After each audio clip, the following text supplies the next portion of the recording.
NATO is now moving missiles closer to Russia's borders. NATO countries are implementing a rotational air defense model stationed in Lithuania in response to calls from the Baltic states to boost Europe's defense capabilities in the region.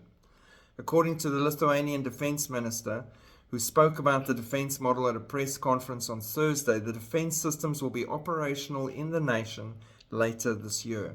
NATO countries agreed to creating the rotational system in which allied countries would deploy air defense systems to the Baltic states for a period of time during the Vilnius NATO summit in the summer.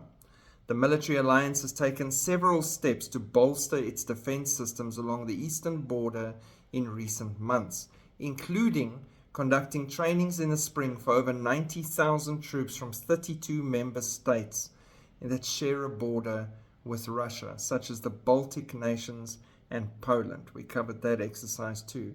So just closer and closer and more weaponry closer to the borders of Russia. The one thing that Putin said actually triggered him going after Ukraine and everything else and asking NATO to stop.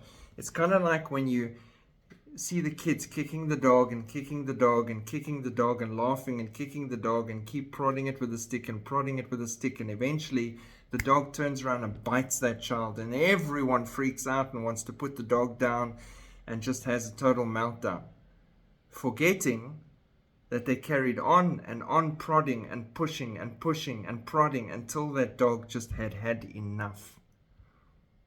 Russia, dog, prod, this thing ends one way, and soon.